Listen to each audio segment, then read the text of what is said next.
Tell your friends. I got an email from somebody who said they made a friend by recommending our podcast. That's great. I see, this is why the world needs us all, because I guess it's the part of me that does not play games very well or compete or like hold winning and losing very well in my brain. And but that also means I don't think about numbers. And so it's good that you do. It's lovely. The world needs us all. I wish I didn't see every measurement as an evaluation of my value.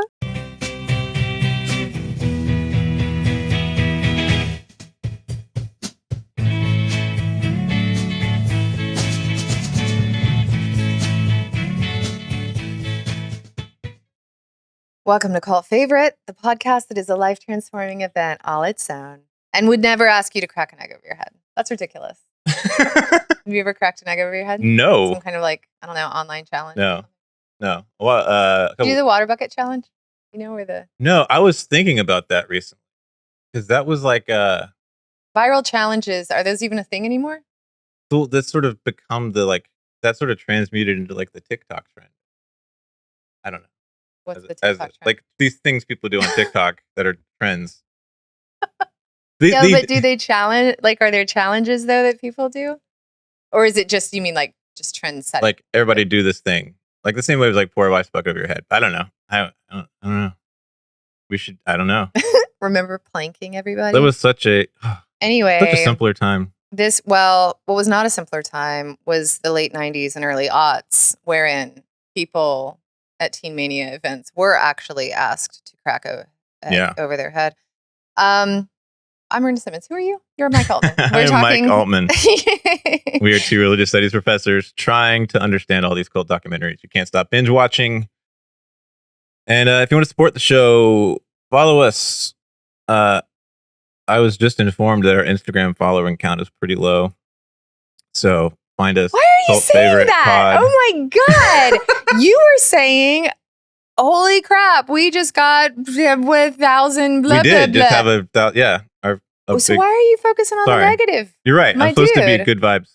Yes, accentuate the positive. Anyways, so find us on TikTok. You can edit that out later. Find us on Instagram. No, I want this to be authentic and genuine. No, not that part. And subscribe to the show. Leave us a rating and review. We're talking about Shiny Happy People season 2. Yeah, look at us being on Speaking point. Of this trend, just came out. This was not. This was your suggestion, but I'm gonna do the summary. Yeah.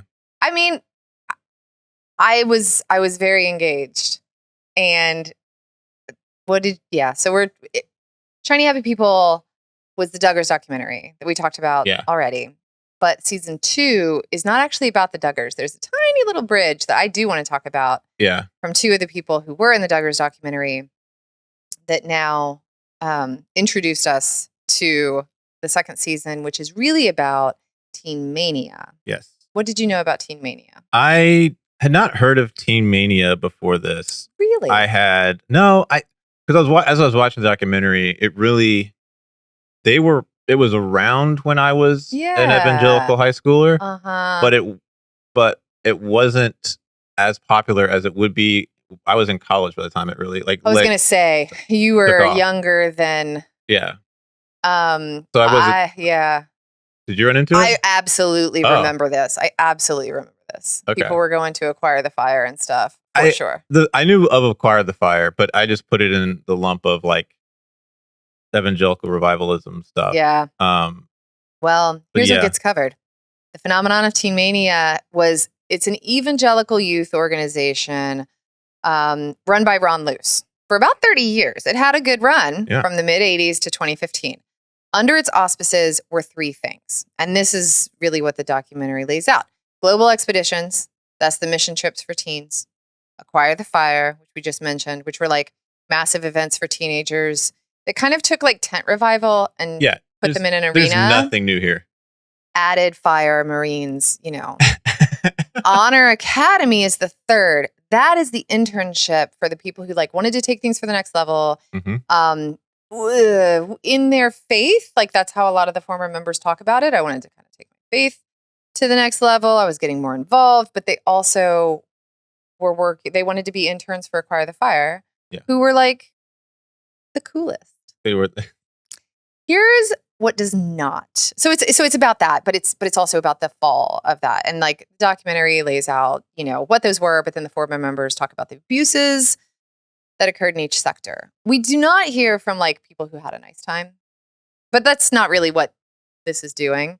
And so I didn't not what it's doing. Well, it's just not what the documentary was for. Yeah. And at one point, at the very end, actually, one of the former members is saying, like, there were lots of people who had a nice time. Yeah. This is not for them. We're trying to tell our stories about the abuses that we suffered. Yeah. In the name of Christ. But we also don't hear about, which I did expect to hear something about, but I'm always looking for the larger context, is the New Apostolic Reformation, which really, I think, frames on a broader level organizations like Teen Mania theologically, politically. There is a podcast called Charismatic Revival Fury. Ooh. Scholar Matthew Taylor talks about the New Apostolic Reformation. We do not have time here. If you want a rabbit hole, I recommend the production. It sounds like it's supposed to try to be a conversation, but it's really just like his scripted taking you through. So, there's a lot you can learn about it there. Basically, there is a mandate for evangelical, a certain subset of evangelicals that want to blur the boundary between separation of church and state, really take away the separation so that a very specific brand of Christianity can play a larger role in American politics. Yeah. So that I think, but that's like, that's the broader context. That's happening for grownups. This is for teens. This is the specific teen version of that ideological phenomenon. So 3 episodes. First one lays out Teen Mania and its 3 branches. We are introduced to a few former members, notably Phil and Liz Boltz, who are the children of Ray Boltz. If you recognize that name, we'll talk about him a little later. Ray Boltz. Corey Wright, who I thought was a really important voice, and Mika Ringo, shout out to Tampa, that's where they're from. They are the ones whose stories start to pull at some of the threads of what Teen Mania was ostensibly about. We also meet Ron Luce, who was alienated from his parents. He became a born-again Christian. Like the first scene that we see him in is like he's wearing sunglasses and he's in a motorcycle and he's riding through a drive-thru and asks the clerks like what it means to love God with your whole heart. He's very provocative. He is like, they call him at one point like a Christian culture tastemaker. It's very intense and he kind of mirrors the angry youth vibe that we talked about with Woodstock 99, frankly.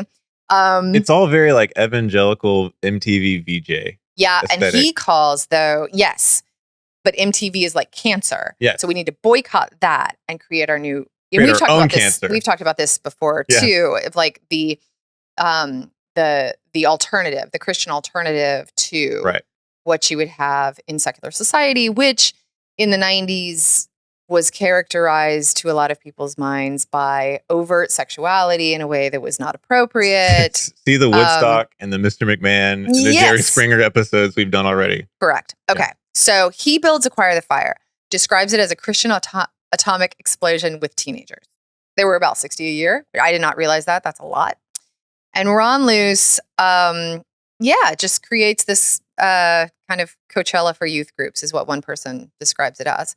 In the 90s, too, evangelicals are also becoming a bigger and bigger voting bloc. And that's really important because there is a sense of betrayal that evangelicals have at a time when they registered a bunch of new voters.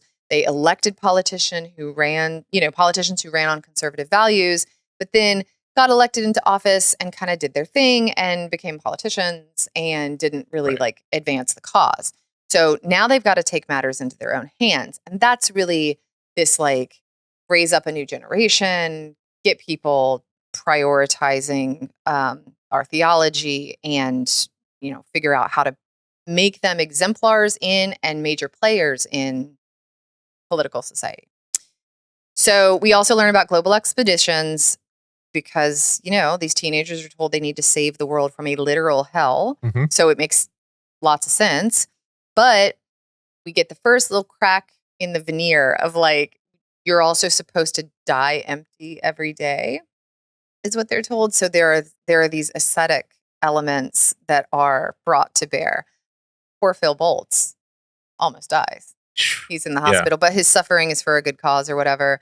And we meet Jeff Scarlett, who is he's kind of the outsider reporter expert because he was reporting on these groups for Rolling Stone at the time.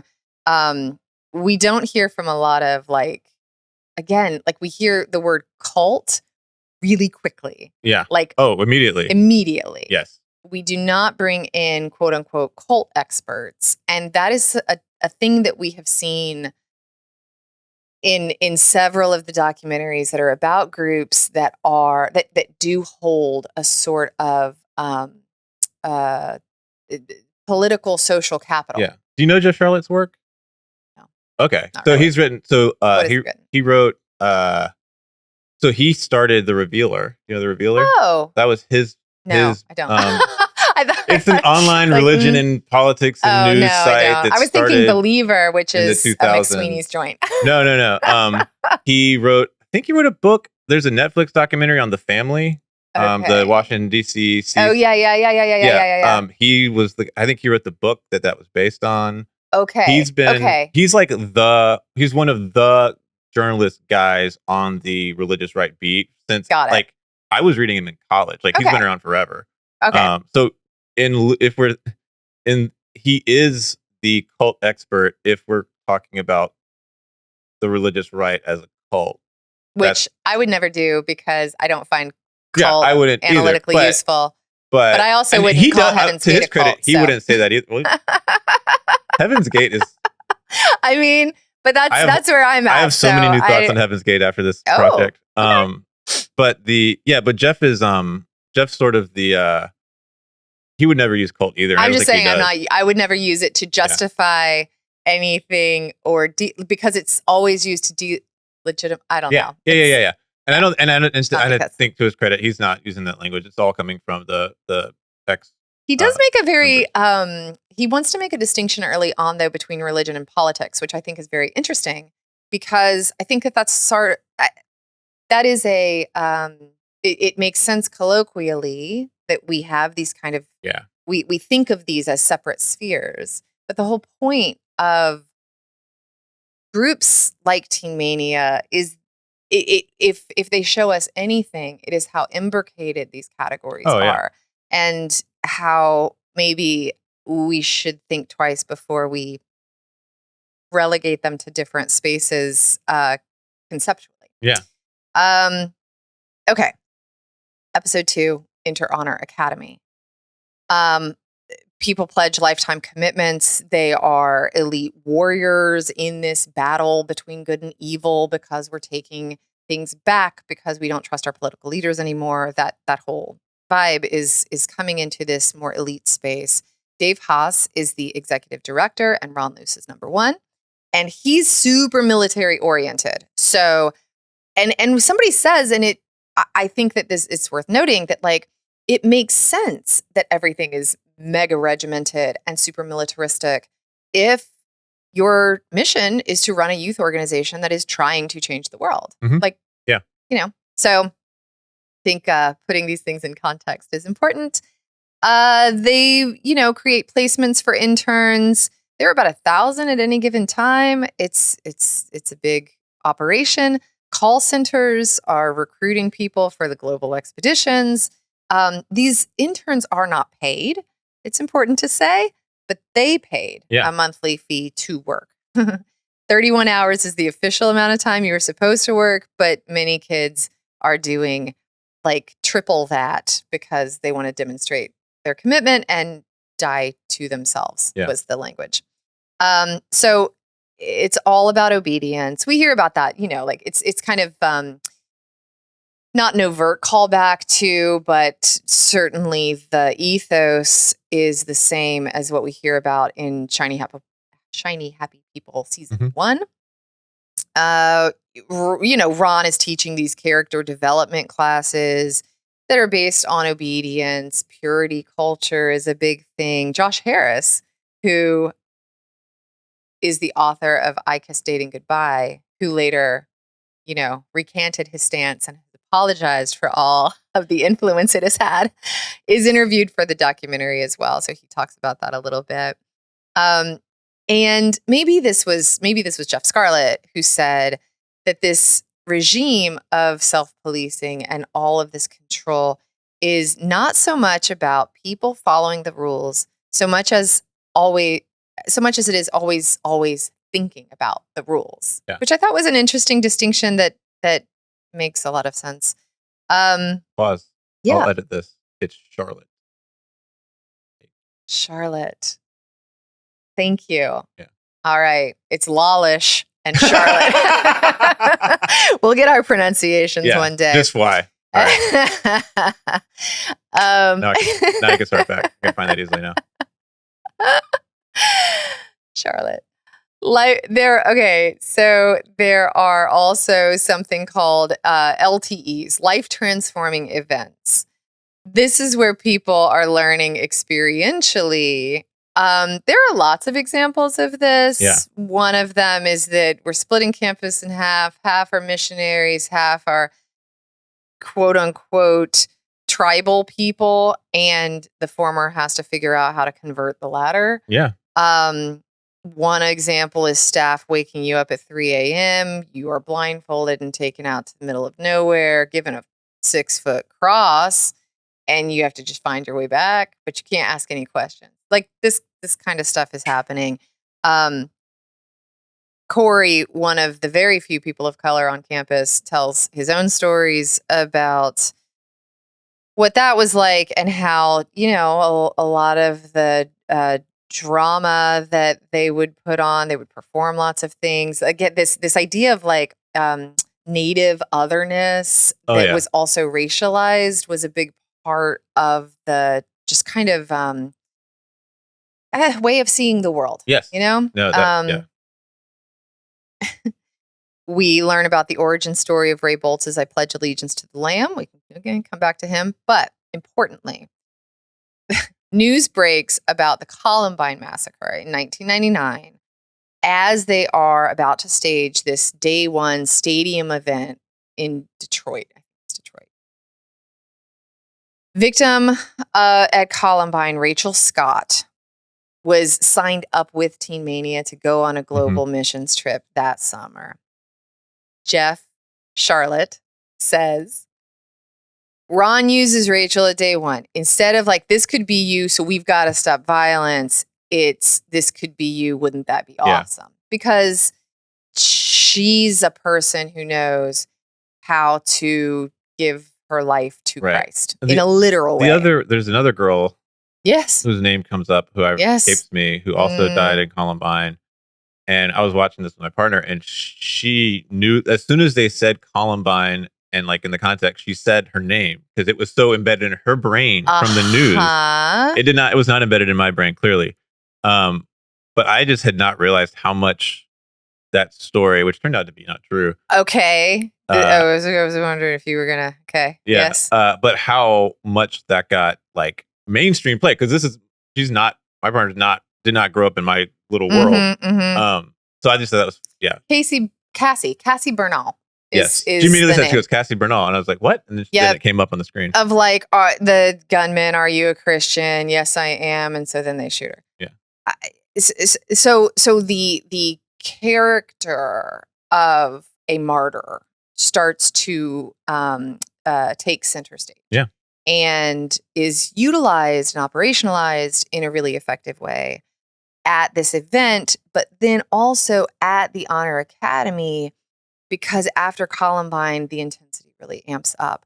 They have these ESOLs, emotional stretching opportunity of a lifetime.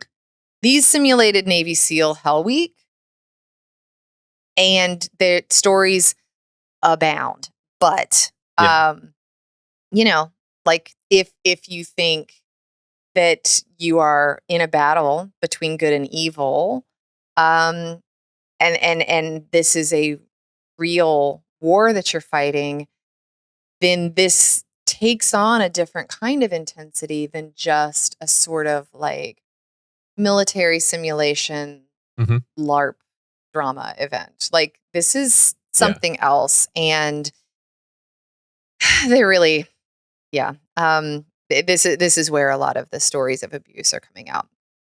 Teen Mania becomes part of the Arlington group. This is a secretive group involving the nation's most influential evangelical Christian leaders. Two of the big players at the beginning were James Dobson and Charles Colson. You know who Chuck Colson was? Yeah, I had to read Chuck Colson's book when I was in middle school. Really? Yeah. The one that he wrote in prison? One he wrote in prison, yeah. He was Nixon's hatchet man, like was involved in the Watergate scandal, went to prison for it, but then became a born-again Christian, and then became a leader that tried to, go to war with secularity after he. Yeah. Anyway, so, but Ron Luce and Teen Mania get a seat at that table, and Ron and Chuck Colson come up with an idea called Rewired, which is like a teen worldview curriculum. So they want to take Honor Academy global. Episode 3. So we've got general layout, global expeditions. Here's Honor Academy and what it's up to. Episode 3, it brings it it uses same-sex marriage and that debate as a sort of entry point into the kinds of thinking and ideological through lines that are running in Teen Mania. So same-sex marriage is in the conversation in the early aughts. The Arlington group is trying to organize. Ron Luce is a new member of this. Dobson calls same-sex marriage, by the way, the most dangerous national policy being considered, which if you think about what else was happening in the early aughts is a really bold claim to make. But they're trying to cultivate youth voters, and get them on their side before they join popular opinion on that issue, which was majority like, this is fine. So Ron creates Battle Cry. This is designed to be a bigger version of Acquire the Fire, huge stadium events, had actual military SEALs, like giant guns on stage. Comes in a Hummer. Man, the campaign is called Battle Cry for a Generation. He's leading kids in political protests, and people start leaving. Like this is when there is a tipping and breaking point for Micah Ringo.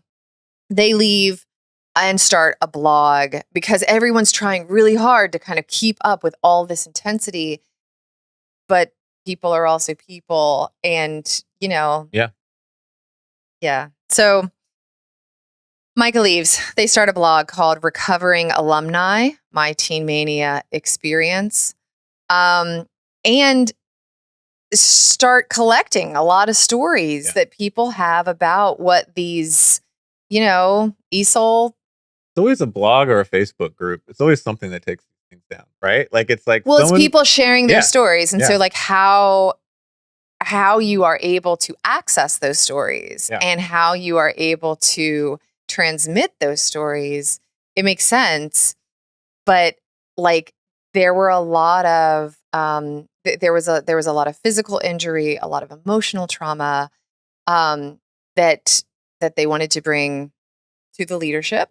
Tried to deal with it, as they suggest they should, like in privacy, and they don't listen, and they say you're just trying to take us down. And so they go to the press. And once news breaks, Teen Mania suspends that program, but goes into full damage control. We hear from their former communications director. They go into financial trouble. They finally shut down in 2015. Jeff Charlotte says that like there's a kind of psychoanalytic take on all of this where Ron is always looking for a father figure, and he's kind of dragging teens into that angry moment that he just couldn't get past. But with the anger, there's also a lot of hate. So we get the whole documentary ends with sort of like glimpses of the afterlife of Teen Mania. So it closes in 2015, but in 2024, just last year, we get a clip from a conservative political action conference. We hear about where someone is talking about like democracy has failed us. We need to overthrow. Like democracy is dead. We need to overthrow things. Like in very overt language. And we hear about the Convention of States, which is an effort to change the Constitution and get rid of the separation of church and state in the First Amendment. And it has been backed by several evangelical leaders like James Dobson, but also, House Speaker Mike Johnson. And it's in the name of states' rights, which also has its own long and tortured history. So then, people talk about their own roles and complicity. The communications director has complicated feelings about the work that she did to try to do damage control for Teen Mania. I Kiss Dating Goodbye author is like, maybe that did a lot of damage. Yeah. But the former members are giving their own kind of thinking about their own roles. And, one of them says like he's angrier now that he's grown because he understands exactly how vulnerable youth are. Corey says he's trying to live and wants to be the person his 18-year-old self would be proud of. That was very sweet. Yeah, Cindy, the comms director, who has a moment where she finally realizes how broken the whole thing is. She has a part where she talks about she locates herself within these systems that cause harm and abuse, which was the kind of interesting moment of someone being like, oh, I was a cog in this larger thing, which we don't often get in these. I think it was Micah, someone who said that basically we were all complicit and we were all victims, which I thought was a really another like that. It was short, but that was one of the more precise conclusions. Yes, any of these sort of documentaries we've seen, and it's from that perspective, it makes sense that we would get perhaps a more sophisticated rendering than what we do from people who are trying to explain it rather than just talk about the meaning making exercise that is overlaid to these kinds of case studies tend to try to create the megalomaniac cult leader who is like this, and the hapless manipulated sheep who fall into typically his spell.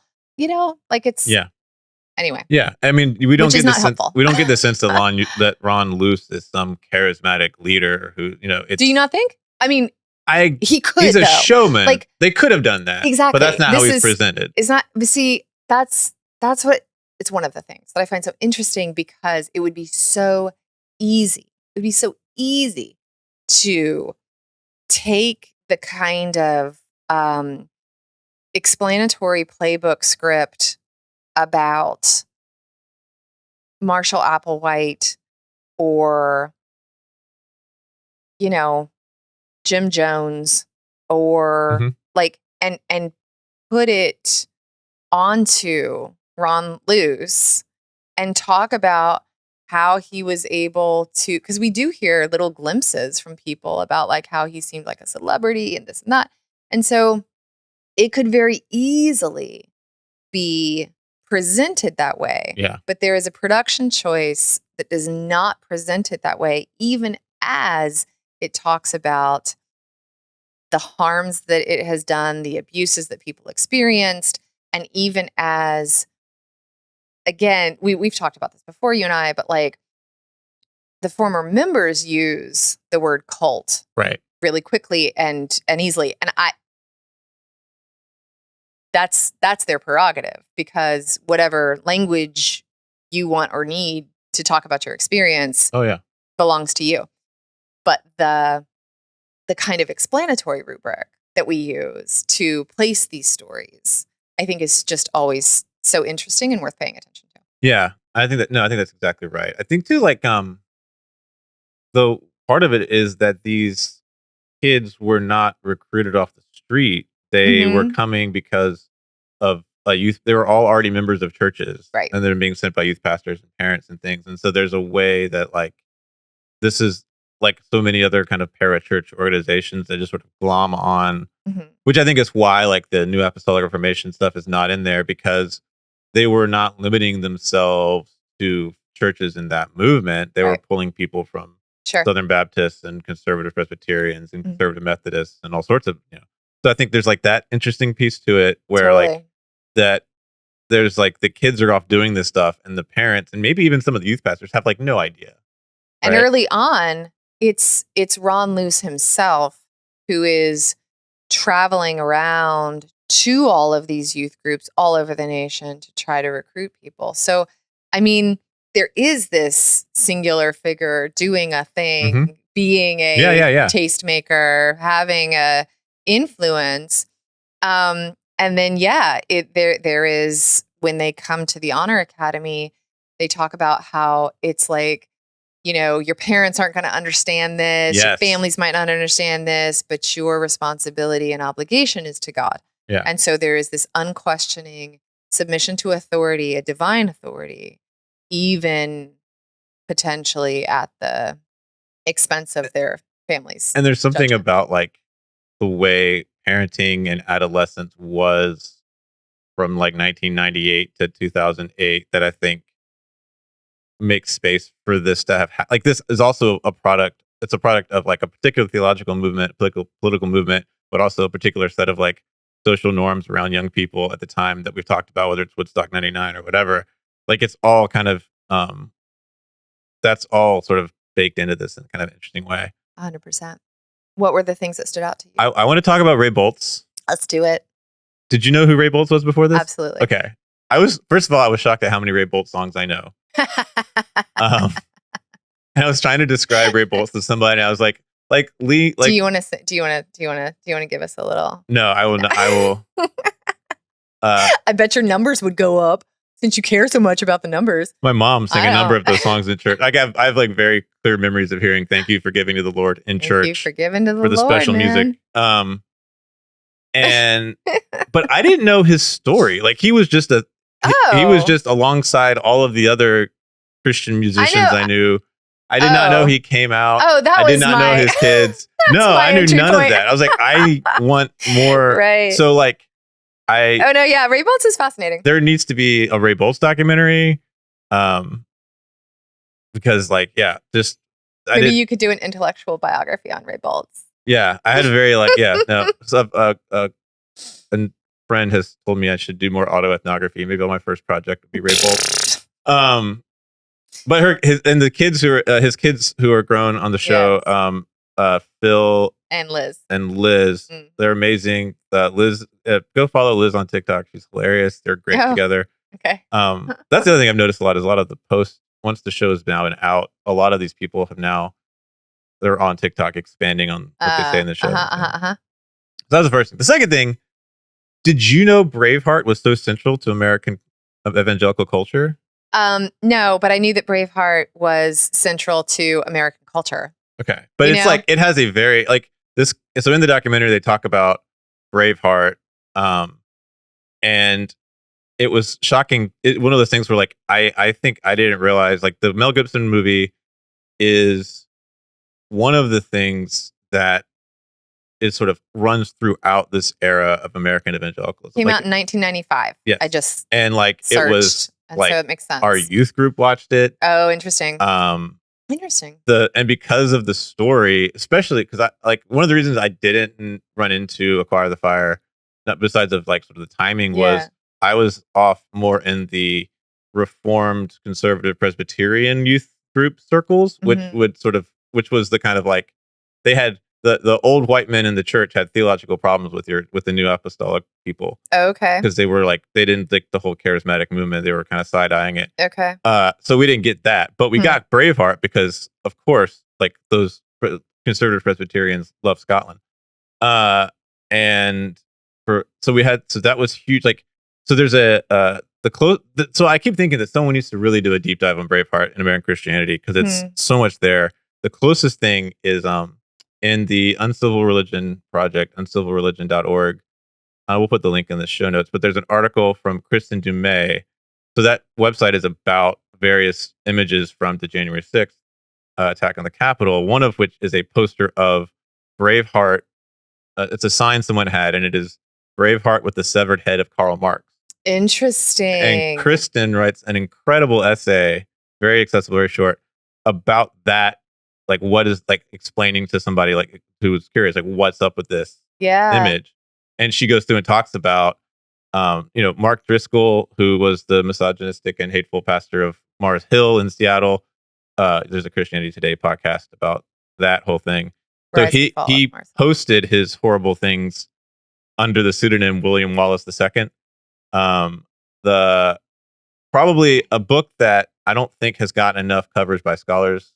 I mean, Kristen's talked about it in her book, Wild at Heart: Discovering the Secret of a Man's Soul by John Eldredge, which came out in 2001, and as late as like you should read it though. Well, I was gonna say, as I was exiting evangelical land, that book was still being passed out and recommended, and he points to William Wallace over as a model of proper masculinity. Like, there's such an obsession, with this movie, and and Kristen talks about all the different churches that would make exceptions, or the Christian groups that would endorse it even though it was rated R. So you have this like movie made by a conservative Catholic that conservative Protestants just eat up when it comes out. And it's also, I think, such a like, that movie is it creates a story of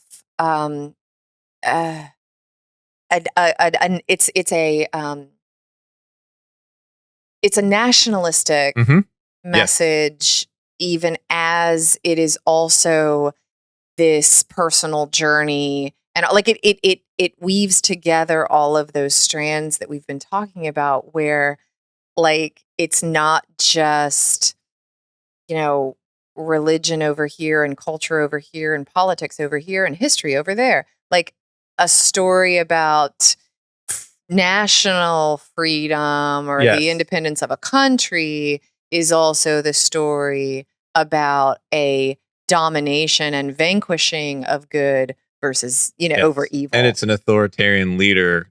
So it balances a kind of authoritarian politics with a rhetoric of freedom. And I think that is what's sort of at the heart of this. Like, I think it's at the heart of a lot of modern things we might call evangelicalism. And this example in the documentary is another piece of that, where like there are incredibly authoritarian megachurches, some in this state, whose main curriculum they want their members to go through is called freedom. So the whole thing is this very kind of authoritarian, all the same kind of stuff here, purity culture. So stuff that from the outside, I think an observer is like, this is a lot of rules. This is a lot of like giving up. This is a lot of guilt and, trying hard and whatever.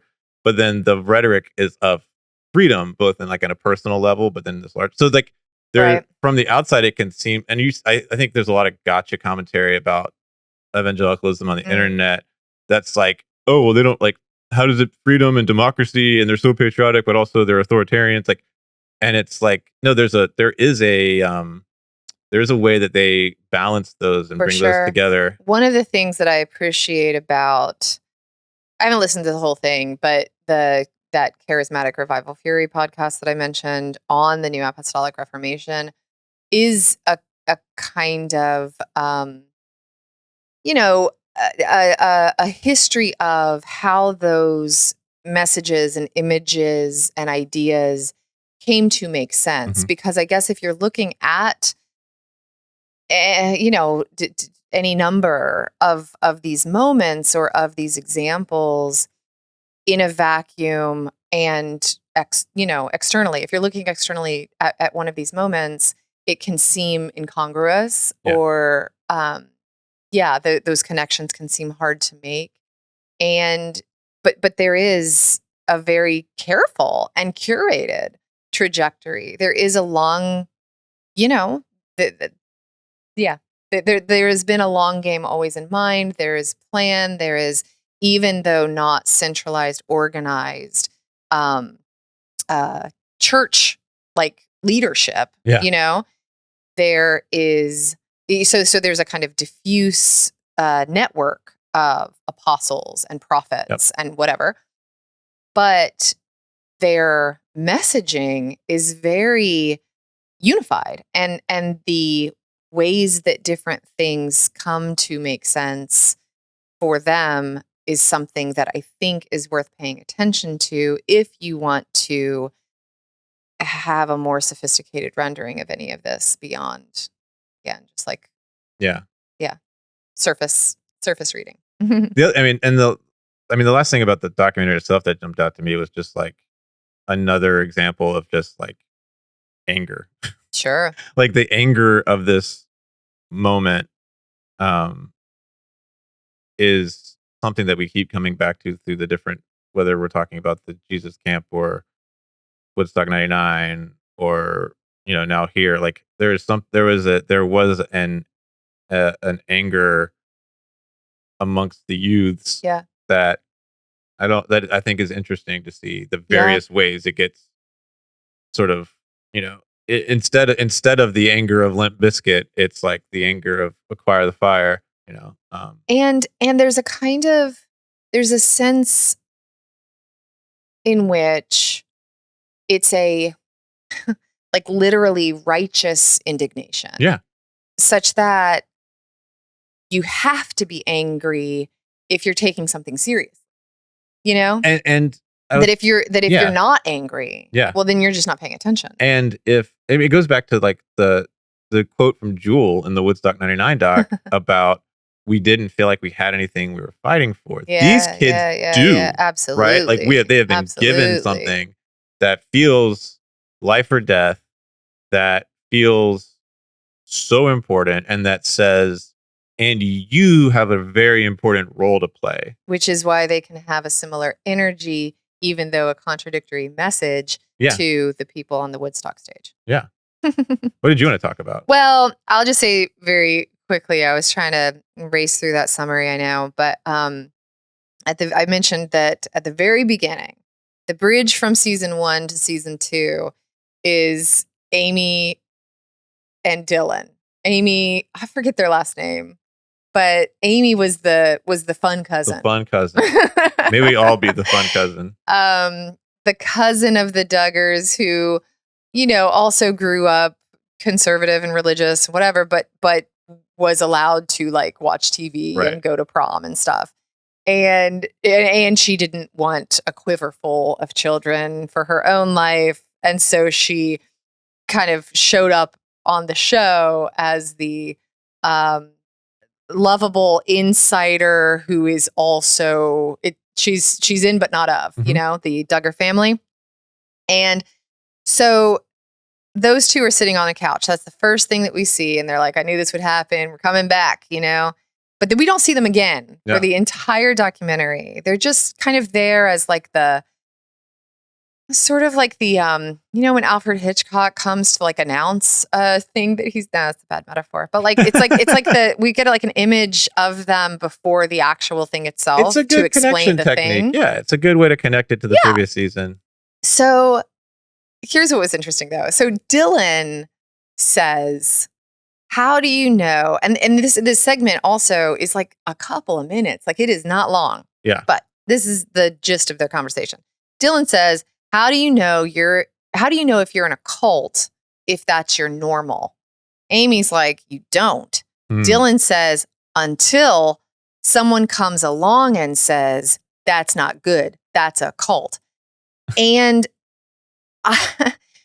again, while there is an entire conversation, much of which we've had in different, forms over the months, but like there is a whole conversation about like who gets to call something a cult, when and why, where and how, And when does that align with or not align with the production choices to render something a cult? Yeah. But to have a little academic moment, I thought that, it's a perfect example of Louis Althusser's interpolation, this idea that we come into a sense, we are individuals in society, but we come to be subjects of a society by way of society, hailing us, interpolating us. So an individual becomes a cult member, quote unquote, only always after the fact. They are interpolated into cult member. You're never, and we, people talk about this when they say no one ever joins a cult. You join a this is group in the of vow. People that we love. You try to do a good thing, and then 100%. Yeah. So society, though, has this category, as we've talked about a little bit, the origins of how cult came to mean something pejorative and othering. This, and it has used it to mean these things, these ways of othering people in society, and then it hails individuals into that subjectivity. So I think it was, the nutshell is societal structures always play a role in our individual senses of self. Oh yeah, that's the that's the very quick nutshell of what interpolation means. But it goes back to, what was it? I can't remember which documentary it was where I said I think it was when we talked about Hillsong, the language of evangelicalism from the stage or the pulpit is always second person. Mm-hmm. It's you are. So it's not just the interpolation in terms of you're a cult, you're in a cult. Or it's that it is there's a rhetoric that is constantly telling you who you are. It's like you're teeing me up, Michael. The segue is ideal because that is exactly so. So this is also the means by which people are given it gives language to how people get wrapped up in Teen Mania in the first place, because several of the former members, Phil Boltz included, talk about and I think he most directly talks about the what it's like to leave, and how when you leave, you lose a sense of self in a really specific and direct way, and we hear that from a lot of the people that are interviewed. And so I think that those really complex dynamics of individual choice, individual sense of self, societal structuring, religious or any kind of societal organization, how those all interconnect and how they shape each other, how they constitute each other in mutual and important ways. Interpolation is one of those academic terms that helps give language to that, and it's an important one. So follow that rabbit hole too, everybody. Well, and this is a really good segue to my takeaway, actually. Great. So near the end in the third episode, there was a moment, and I drew a picture in my notes. I don't remember exactly what was said, but to your point, they were talking about, I think it was at Phil Bolt's part, about you get your belonging in community and you get your identity, and this is why it's hard to leave. And it was interesting, I never was involved in Teen Mania, but there was one person who says, so you're involved and then you start to feel like it's not working, and there's this cycle of guilt, and then so you kind of step to the side, but you don't want to completely leave. Because they don't know how to live in society, they said. It was like a prison reference. I don't know how to live on the outside. And so I go back, kind of thing. I know that there were 5-10 years of my life when I was still going to an evangelical church, but I was like, but I don't believe all of that. But it's good for my kids. Sure.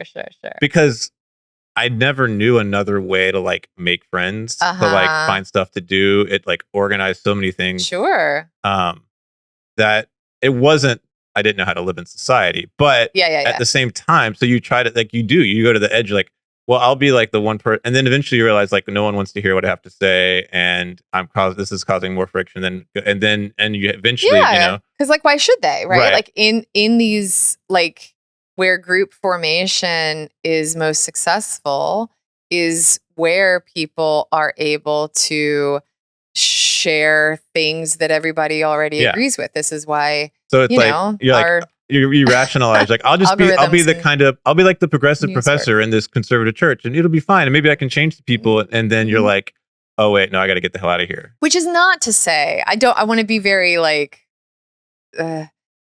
clear about it's not to say that multiple identity spaces don't belong to a singular human subject at one time. Of course they do.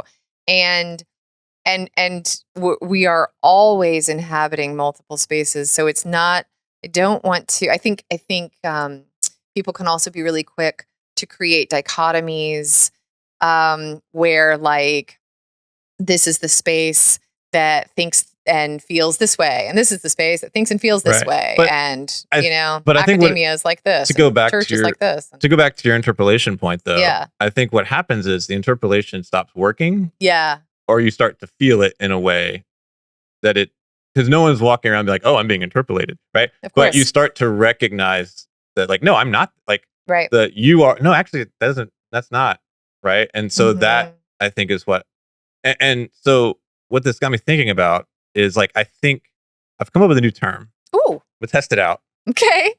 Evangelical culture, which is... yes. Keep going. It's just like a... Keep going. It's awkward, I know. I'm here for it. But it is this media aimed at evangelical or progressive Protestant audiences. Yep. And it uses nostalgia. So I'm like, yay, like, they show that clip of Carmen. I'm like singing all the Carmen songs, right? Yes. Like, and these shared cultural reference. Yes. That may have been traumatic and damaging at the time, but we've all put enough space. Like a lot of us have put enough space behind it. Yeah. And so, like, there is. I think we're beginning to see now that this is season 2, a whole new topic, a much more obscure topic than the Duggars for the average viewer who doesn't come from this world. And so, like, I do think that there's like, so I tell the story about my own sort of my cycle out mirroring the cycle these people took out, saying I think there's a lot of people who were not as far in or in these as I think harmful or traumatic or abusive programs, spaces, institutions, what have you, who identify with the larger arc of the story. And that's where I think this evangelical thing. Right. And the flip side of that is with this story is like, when I was in that world, I felt like we are never going to win. Oh, interesting. Right. Okay. And there's an interesting, like, that win-loss rhetoric is really important in that same kind of framing where battle military culture also is present. Yeah. Well, so that makes sense. Not to extend that metaphor, but having come out of it, I wonder if, like, I'm starting to wonder if now, not that I'm on the other side, but theoretically on the other side, and maybe I have yet to shed my binary evangelical thinking. It feels like, wait, now this side's losing. I feel like I got screwed. I feel like I could have, if I've been I could have been part of the cultural elite of the 90s and not in evangelical land. Right. And been enjoying the way Hollywood was feeding me all, I was on board with everything. But then now, in our current social and political environment, I'm like, wait, like all of the cultural, it for a while, it felt like, oh, the progressives have won the culture war, like same-sex marriage, the example from the documentary. Sure. But then post the fall of Roe, which was the goal of these people from the 80s. Right. It's like, shit. I think we're on the other, like, So I've gone from like there's the great Christian Smith title, Evangelical is Embattled and Thriving. Now it feels embattled on the other side, right? And maybe that's just because of where I live and what I read. But social capital is always a currency in flux, is I think what that's to say for sure. Yeah. Like, and I think what becomes, and so maybe this is my makeshift takeaway, is that the language that we put around those shifts, to make sense of them, is like where I think our attention should be directed, rather than who has more or less. It's like, how did this come to be over here? Like it's I think that's where this documentary is helpful, because I think it might, like, if the religious right may have actually won the culture war in some ways, because I think about if the story was in 1999, Hollywood is dominated by all these progressive ideas and et cetera, et cetera. If you look at the mediascape now, we have, and part of it is what's happened to media fragmentation, blah blah blah. But like, we had Rush Limbaugh, we didn't have Joe Rogan. Maybe it's just because I'm a middle child and I don't like competition. It's a defense mechanism, I'm sure. I just find the language of winning and losing really final. So like, I don't know that like these are the people in power it sounds much more accurate to me, I guess, than this is what has won. Like, there is change is going to be inevitable always, and it keeps, I think that it would keep us, if we were more attuned and aware of those inevitable shifts, we would also, I think, take more seriously moments where we think, oh, that can't possibly happen. Yes. This is codified into federal law. Yes. Obviously, that's forever. Yes. Like, no, it's not forever, because these are things that, social capital is a shifting currency. That's exactly right. And I think that I can't remember who said this, but the idea was that this was back in the 90s, early 2000s, that like conservatives took culture more seriously because they had to, hence all of the alternatives, etc. Right? Well, and because you are literally at war with the powers of divine forces and the culture war, and is very literally being played out. I'm wondering if what I think this documentary helps me think about is the ways that emphasis on the culture, has, like, that the fact that 3 million teenagers of my generational cohort went through this explains why now there has been a return of so much regressive, misogynistic, patriarchal media, right? And there are other explanations having to do with the changes in the media landscape, but I think in some ways, not that they won the culture war, but there have been spaces where the culture war of the 90s and 2000s is now coming to fruition. Sure. And I don't know that a lot of progressive thinkers were paying attention to that, because they had a dominant over the media since the 40s.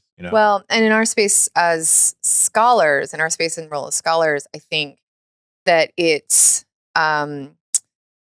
important to help give some language that speaks to those complexities, like evangeliculture. It rolls right off the tongue. Next time you see one of those, it helps. Yeah. Well, what? I was like, next time you see one of those TikToks referencing a random 90s evangelical song, just be like, evangeliculture. I think that those complexities are what we try to think about and talk about with nuance. Yeah. And and so sometimes we, create language to do that. And it's important. What's your cult favorite? Or do you want me to go first? I'll go first. Fine. Go. Mine is our fiddly fig opal. You named it. It. Given to us by our dear friend Emily Cruz, who's now in Chicago. When she was leaving to go to Chicago, couldn't take it with her. It started. It was touching the ceiling in our house, which is like in our living room, which is like 12 feet tall. And so it was time to prune it, which scared all of us deeply. And she seems to have gone through it successfully. And we now have 3 little opal triplets that I'm trying to root. So we'll see. If one of that, can I be an auntie? Sure. Can I be like a godparent to one of the triplets? And take care of it? We'll see. And eat its I gotta see if I can do this without screwing it up. But I'm so envious of thriving fig trees. I want one so bad, and I've just never. We got lucky. It's in the right spot. It loves the window it's in, and it's gotten. I mean, it's. I've never tried. I guess because I want it so bad, I haven't tried. We've killed one. We killed one at our old house, but this opal is doing amazing, and so that's my cult favorite. Just because I care for it. In these complicated times, when things are difficult, and when we need to, this is my cult favorite. This is oats.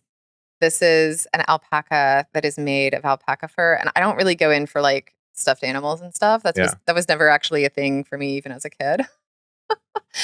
But this is not a stuffed animal. It's got like a little hard core, but then it's just alpaca fluff. And man, it's not a stuffed animal. It's a fluff animal. It's a fluff animal. And this, can you see it? Everybody? This is why you should go to the YouTube. I'm allergic to a lot of things. And so, frankly, to have like a soft creature in my life that doesn't make me sneeze is really a revelation. Great. I was inspired by a dear friend who had something similar, and he handed it to me. Like, I saw it on his bookcase, and he handed it to me, and I was just like overwhelmed. I was just like sitting there and petting it for amazing a very long time. So now I have one in my life, and I think its name is Oats. It's still new. That's a good name. Mm-hmm. Would you call your that encounter with the alpaca a life transforming event?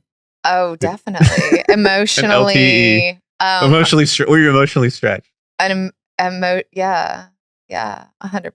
See, I can't stop petting it. Well, we hope this podcast has been an emotionally stretching.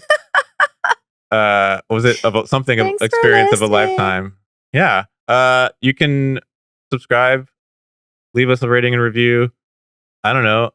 Tell your friends. I got an email from somebody who said they made a friend by recommending our podcast. That's great. I see, this is why the world needs us all, because I guess it's the part of me that does not play games very well or compete or like hold winning and losing very well in my brain. But that also means I don't think about numbers. And so it's good that you do. It's lovely. The world needs us all. I wish I didn't see every measurement as an evaluation of my value. Yes. No. Oats can help you with that. Anyway, say the things. I got to leave. Thanks to the Department of Religious Studies, the University of Alabama. And we'll be back in 2 weeks. I don't know what we're going to talk about Talking about something. We'll figure it out. Bye.